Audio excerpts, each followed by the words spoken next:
ದೇವರ ಪರಿಶುದ್ಧ ನಾಮಕ್ಕೆ ಸ್ತೋತ್ರ ಉಂಟಾಗಲಿ. ಗುಡ್ ಮಾರ್ನಿಂಗ್ ಪ್ರಿಯ ದೇವರ ಮಕ್ಕಳು, ಎಲ್ಲರೂ ಹೇಗಿದ್ದೀರಾ? ದೇವರ ಅತಿ ಪರಿಶುದ್ಧವಾದ ನಾಮದಲ್ಲಿ ವಂದನೆ ಸಲ್ಲಿಸ್ತೀನಿ. ನೀವೆಲ್ಲರೂ ಸಂತೋಷವಾಗಿ ಚೆನ್ನಾಗಿದ್ರೆ ಅಂತ ನಾನು ಭಾವಿಸ್ತೀನಿ.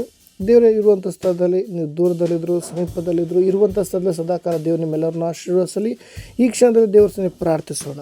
ಆಕಾಶವನ್ನು ಸಿಂಹಾಸವನ್ನಾಗಿ ಭೂಮಿಯು ಪಾದಪೀಠವನ್ನಾಗಿ ಮಾಡಿಕೊಂಡಿರುವಂಥ ನಮ್ಮ ಪರಲೋಕದಲ್ಲಿರುವಂಥ ತಂದೆ ದೇವರೇ, ಅಪ್ಪ, ಈ ಒಂದು ಒಳ್ಳೆಯ ಸಮಯಕ್ಕಾಗಿ ಸ್ತೋತ್ರ ಕರ್ತನೆ. ತಂದೆ ಆ ದೇವರೇ, ನೀನು ನಮ್ಮ ಸಂಗಡ ಇದ್ದು ಈ ದಿನ ಆದಿಂದ ಅಂತ್ಯದವರೆಗೂ ನಿನ್ನ ಸಾನ್ನಿಧ್ಯ ನಮ್ಮನ್ನು ನಡೆಸು ರಾಜ. ಅನೇಕ ಜನರು ಸ್ವಾಮಿ ನಿನ್ನ ವಾಕ್ಯವನ್ನು ಕೇಳಲು ನಿನ್ನ ಪಾದ ಸಮ್ಮುಖದಲ್ಲಿ ಬಂದಿರುವಾಗ ಒಬ್ಬೊಬ್ಬರನ್ನು ಪರಿಸ್ಥಿತಿಗಳು, ಒಬ್ಬೊಬ್ಬರನ್ನು ಹೃದಯಗಳನ್ನು ಪರಿಶೋಧನೆ ಮಾಡಿ ತಿಳಿದಿರುವ ದೇವರು ನೀನಾಗಿದ್ದೀಯ ಸಪ್ಪ.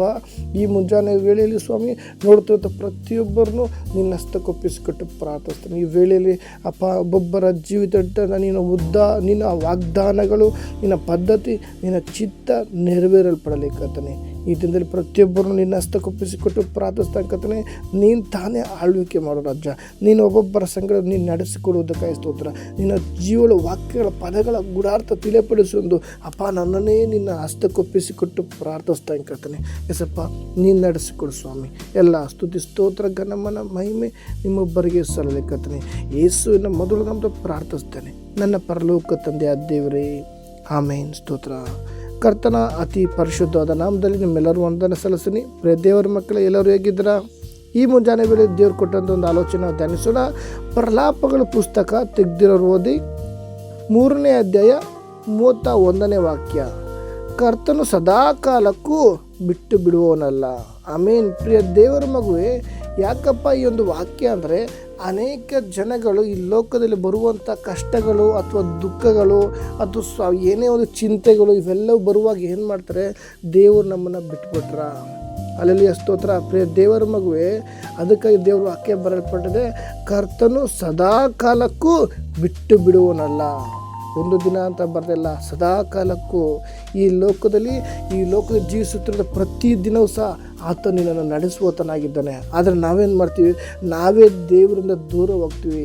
ಬರುವಂಥ ಕಷ್ಟಗಳಲ್ಲಿ ಏನು ಮಾಡ್ತೀವಿ?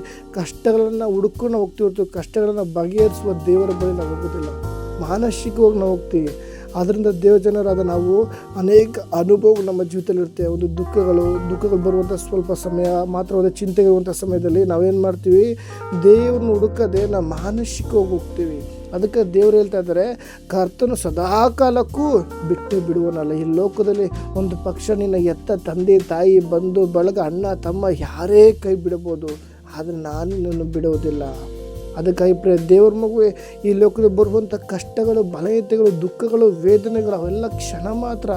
ನನ್ನ ದೇವರು ಸದಾಕಾಲ ನಿನ್ನನ್ನು ನಡೆಸುವತನಾಗಿದ್ದಾನೆ. ಆದರೆ ನಾವೇನು ಮಾಡ್ತೀವಿ? ದೇವರ ಒಂದು ಸಂದರ್ಭದಲ್ಲಿ, ಒಂದು ಕಾಲದಲ್ಲಿ ನಾವು ಅನಾರೋಗ್ಯದಲ್ಲಿ ಬಿದ್ದಿದ್ದು, ಎಲ್ಲರೂ ಕೈ ಬಿಟ್ಟಂಥ ಪರಿಸ್ಥಿತಿಯಲ್ಲಿ ಬಿದ್ದಿದ್ದು, ಎಲ್ಲರೂ ದೂರ ತಳ್ಳಿದಂಥ ಪರಿಸ್ಥಿತಿಯಲ್ಲಿ ಬಿದ್ದಿದ್ದು, ಆ ಕ್ಷಣದಲ್ಲಿ ನಿನ್ನನ್ನು ಕರ ಹಿಡಿದು ನಡೆಸಿದ ದೇವರಿದ್ದಾನೆ. ಆ ದೇವರೇ ನನ್ನ ಕರ್ತನಾದ ಯೇಸು ಕ್ರಿಸ್ತನ ಇದ್ದಾನೆ. ಆತನು ಮಾಡಿದ ಉಪಕಾರವನ್ನು ನಾವು ಮರೆತು ಬಿಟ್ಟಿದ್ದೇವೆ. ಅದಕ್ಕಾಗಿ ಈ ದಿನದಲ್ಲಿ ಏನು ಮಾಡ್ತೀವಿ? ಬರುತ್ತಿರುವಂಥ ಚಿಂತೆಗಳು, ಬರುತ್ತಿರುವಂಥ ಕಷ್ಟಗಳನ್ನು ನಾವು ಎದುರು ನೋಡಿ ಮಾನಸಿಕವಾಗಿ ಪ್ರಯತ್ನ ಪಡ್ತಾ ಇದ್ದೀವಿ. ಆದರೆ ಪ್ರಿಯ ದೇವರ ಮಗುವೆ, ನಿನ್ನ ಪರಿಸ್ಥಿತಿಗಳನ್ನು ನೋಡದೆ ನಿನ್ನ ಪರಿಸ್ಥಿತಿಗಳನ್ನು ಬಗೆಹರಿಸುವ ದೇವರನ್ನ ನೀನು ಮುಂಜಾನೆ ವೇಳೆಯಲ್ಲಿ ನೋಡು. ಆತನು ನಿನ್ನನ್ನು ಸದಾ ಕಾಲಕ್ಕೂ ಬಿಟ್ಟು ಬಿಡುವನಲ್ಲ. ಆಮೇನ್. ಹಲ್ಲೆಲೂಯಾ. ಎಷ್ಟು ಜನ ನಂಬ್ತೀರಾ? ಯೆಶಾಯನ ಪ್ರವಾದನ ಗ್ರಂಥ 54ನೇ ಅಧ್ಯಾಯ 7ನೇ ವಾಕ್ಯ ನೋಡುವುದಾದರೆ, ಕ್ಷಣ ಮಾತ್ರ ನಿನ್ನನ್ನು ಬಿಟ್ಟೇನು. ಹಲ್ಲೆಲೂಯಾ. ಈ ಒಂದು ದಿನದಲ್ಲಿ ನೋಡುವಾಗ ಪ್ರಿಯ ದೇವ್ರ ಮಗುವೆ, ಬರುವಂಥ ಪರಿಸ್ಥಿತಿಗಳಲ್ಲಿ ದೇವ್ರು ಯಾಕೆ ನನ್ನ ಪ್ರಾರ್ಥನೆ ಕೇಳ್ತಿಲ್ವಾ? ದೇವ್ರು ಯಾಕೆ ನನ್ನ ಪರಿಸ್ಥಿತಿನ ಬದಲಾಯಿಸ್ತಿಲ್ವಾ?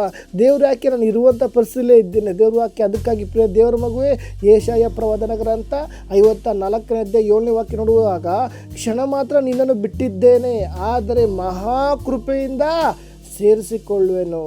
ಈ ದಿನದಲ್ಲಿ ದೇವರ ಕೃಪೆ ನನಗೂ ನಿನಗೂ ಇದೆ ಪ್ರಿಯ ದೇವರ ಮಗುವೆ. ಈ ದಿನದಲ್ಲಿ ದೇವರ ಕೃಪೆ ನಮಗಿರುವಾಗ ನನಗೂ ನಿನಗೂ ಒಂದು ಮಹಾಕೃಪೆ ಆತನು ಅನುಗ್ರಹಿಸಿದ್ದಾನೆ. ಸ್ವಲ್ಪ ಸಮಯ ದೇವರು ನಮ್ಮನ್ನು ಬಿಟ್ಟಿರ್ತಾರೆ. ಆದರೆ ನಾವೇನು ಮಾಡ್ತೀವಿ? ಈ ಲೋಕದಲ್ಲಿ ಒಂದು ಹಣದಾಸೆಯಿಂದ, ಲೋಕದ ಆಸೆಯಿಂದ ಓಡ್ತಾ ಇರ್ತೀವಿ. ಅದಕ್ಕಾಗಿ ಪ್ರಿಯ ದೇವರ ಮಗುವೆ, ಸದಾಕಾಲ ನಮ್ಮನ್ನು ಆತನು ಬಿಟ್ಟು ಬಿಡುವನಲ್ಲ. ಯಾಕಂದರೆ ಮಹಾಕೃಪೆಯಿಂದ ನಮ್ಮನ್ನು ಆರಿಸಿಕೊಂಡಿದ್ದಾರೆ. ಕರೆಯಲ್ಪಟ್ಟವರು ಅನೇಕರಾದರೂ ಆರಿಸಲ್ಪಟ್ಟವರು ಕೆಲವರು ಮಾತ್ರ, ಅದು ನಾನು ನೀನಾಗಿದ್ದೇವೆ. ತಾಯಿಯ ಗರ್ಭದಲ್ಲಿರುವಾಗಲೇ ಮಗಳೇ ಮಗನೇ ಎಂದು ಹೆಸರಿದ ಕರೆದು ನನ್ನ ದೇವರಾಗಿದ್ದಾನೆ. ಮಾತ್ರವಲ್ಲದೆ ಈ ಲೋಕದಲ್ಲಿ ಇಬ್ರಿಯ ಬರೆದ ಪತ್ರಕ್ಕೆ 13ನೇ ಅಧ್ಯಾಯ 5ನೇ ವಾಕ್ಯ ನೋಡಿ, ದ್ರವ್ಯಾಶೆ ಇಲ್ಲದವರಾಗಿರಿ. ಮೊದಲು ಹೇಳ್ತಿರುವಂಥ ಮಾತು ದ್ರವ್ಯಾಶೆ ಇಲ್ಲದವರಾಗಿರಿ. ಈ ಒಂದು ಪದ ಪ್ರಿಯ ದೇವರ ಮಗುವೆ ಒಂದು ಗ್ರೀಕ್ ಪದದ ಅರ್ಥವಾಗಿದೆ. ಏನಕ್ಕಪ್ಪ ಅಂದರೆ ಈ ಒಂದು ದ್ರವ್ಯಾಶೆ ಅಂತ ಬರುವಾಗ ಒಂದು ಹಣದಾಸೆಯು ನಾಶನ ಉಂಟು ಮಾಡ್ತಂತ ಅನೇಕರಿಗೆ ಗೊತ್ತಿಲ್ಲ. ಈ ಲೋಕದಲ್ಲಿ ಪ್ರಿಯ ದೇವ್ರ ಮಗುವೆ ಹಣದಾಸೆ ನಮಗಿರುವಾಗ ಅದೇನು ಮಾಡ್ತದೆ, ನಾಶದ ಮಾರ್ಗಕ್ಕೆ ನಮ್ಮನ್ನು ನಡೆಸುತ್ತದೆ. ಆದ್ದರಿಂದ ಈ ಲೋಕದಲ್ಲಿ ಪ್ರಿಯ ದೇವ್ರ ಮಗುವೆ ನಮಗಿರುವುದರಲ್ಲಿ ತೃಪ್ತರಾಗಿರಬೇಕು. ಮುಂದೆ ವಾಕ್ಯ ನಾವು ಕಂಟಿನ್ಯೂ ಮಾಡುವಾಗ ದ್ರವ್ಯಾಶೆ ಇಲ್ಲದವರಾಗಿರಿ, ನಿಮಗಿರುವುದರಲ್ಲಿ ತೃಪ್ತರಾಗಿರಿ. ಯಾವ ರೀತಿ? ನಿಮಗಿರುವುದರಲ್ಲಿ. ಇವತ್ತು ನಿಮಗೊಂದು ಒಳ್ಳೆ ಆರೋಗ್ಯ ಕೊಟ್ಟಿದ್ದಾರೆ, ದೇವರು ಸ್ತೋತ್ರ ಮಾಡಿರಿ. ಅನೇಕರು ಅನಾರೋಗ್ಯದಲ್ಲಿದ್ದಾರೆ, ಇವತ್ತು ಒಳ್ಳೆ ಕುಟುಂಬ ಕೊಟ್ಟಿದ್ದಾರೆ, ದೇವರು ಸ್ತೋತ್ರ ಮಾಡಿ. ಇವತ್ತು ನಿಮಗೆ ಊಟ ಮಾಡಲು ಮಾತ್ರ ಜೀವಿಸಲು ಮನೆ ಕೊಟ್ಟಿದ್ದಾರಾ, ನಿಮಗೆ ದೇವರು ಸ್ತೋತ್ರ ಮಾಡಿ. ಎಷ್ಟೋ ಜನಕ್ಕೆ ಕೆಲಸ ಇಲ್ಲ, ನಿಮ್ಗಾದ್ರು ಕೆಲಸ ಕೊಟ್ಟಿದ್ದಾರೆ, ದೇವರು ಸ್ತೋತ್ರ ಮಾಡಿ. ಪ್ರಿಯ ದೇವ್ರ ಮಗುವೆ ಪ್ರತಿದಿನ ಹಾಸ್ಪಿಟ್ಲ್ಗೆ ನೋಡುವುದಾದರೆ ಕಣ್ಣಂಗೆ ನೀರು ಬರುತ್ತೆ. ಪ್ರಿಯ ದೇವ್ರ ಮಗುವೆ ಹಾಸ್ಪಿಟ್ಲ್ ಫೀಸ್ ಕಟ್ಟೋಕ್ಕಾಗದೆ ಅನಾರೋಗ್ಯದ ಒದ್ದಾಡ್ತಿರೋ ಅನೇಕರುಂಟು. ಅದಕ್ಕಾಗಿ ನಿಮಗಿರುವುದರಲ್ಲಿ ತೃಪ್ತರಾಗಿರಿ. ನಾನು ನಿನ್ನನ್ನು ಎಂದಿಗೂ ಕೈ ಬಿಡುವುದಿಲ್ಲ, ಎಂದಿಗೂ ತೊರೆಯುವುದಿಲ್ಲ. ದೇವರು ತಾನೇ ಹೇಳಿದ್ದಾರೆ. ಇಬ್ರಿಯ ಬರೆದ ಪತ್ರಕ್ಕೆ 13ನೇ ಅಧ್ಯಾಯ 5ನೇ ವಾಕ್ಯ, ನಿಮಗಿರುವುದರಲ್ಲಿ ತೃಪ್ತರಾಗಿರಿ. ಹಾಲೆಲೂಯಾ. ಇವತ್ತು ನಾನು ದೇವರು ಹೇಳ್ತಿರೋಂಥ ಮಾತು, ನಾನು ನಿನ್ನನ್ನು ಎಂದಿಗೂ ಕೈ ಬಿಡುವುದಿಲ್ಲ, ಎಂದಿಗೂ ತೊರೆಯುವುದಿಲ್ಲ. ದೇವರು ತಾನೇ ಹೇಳ್ತಿರೋಂಥ ಮಾತು. ಅದರಿಂದ ಪ್ರಿಯ ದೇವ್ರ ಮಗುವೆ ದೇವರು ನಮ್ಮನ್ನು ನಡೆಸುವುದರಾಗಿದ್ದಾನೆ. ಎಂಥ ಪರಿಸ್ಥಿತಿ ಬಂದರೂ ಸದಾಕಾಲ ಆತ ನಮ್ಮನ್ನು ಕೈ ಬಿಡದೆ ನಡೆಸುವನಾಗಿದ್ದಾನೆ. ನಿನ್ನ ಮೇಲೆ ಒಂದು ಉದ್ದೇಶ ಆತನ ಇಟ್ಟಿದ್ದಾನೆ. ಆ ಉದ್ದೇಶ ನಾವು ಎದುರು ನೋಡಬೇಕಾಗುತ್ತದೆ. ಪ್ರಿಯ ದೇವ್ರ ಮಗು 2 ಕೊರಿಂಥದವರ 4ನೇ ಅಧ್ಯಾಯದಲ್ಲಿ 17-18 ನೋಡುವುದಾದರೆ ಇಲ್ಲಿ ನೋಡುವಾಗ ಹೇಗೆಂದರೆ, ಕ್ಷಣ ಮಾತ್ರವಿರುವ ನಮ್ಮ ಹಗುರವಾದ ಸಂಕಟವು ಅತ್ಯಧಿಕವಾದ ಪ್ರತಿಫಲವನ್ನು ಉಂಟು ಮಾಡಿ ನಮಗೆ ನಿರಂತರವಾಗಿರುವ ಗೌರವವಾದ ಪ್ರಭಾವವನ್ನು ದೊರಕಿಸುತ್ತದೆ. ಇಲ್ಲಿ ಪೌಲನು ಹೇಳ್ತಾನೆ, ಅವನು ಯೇಸು ಕ್ರಿಸ್ತನ ಅಂಗೀಕರಿಸಿದ ದಿನದಿಂದ ಅನೇಕ ಕಷ್ಟಗಳು ಬಂತು.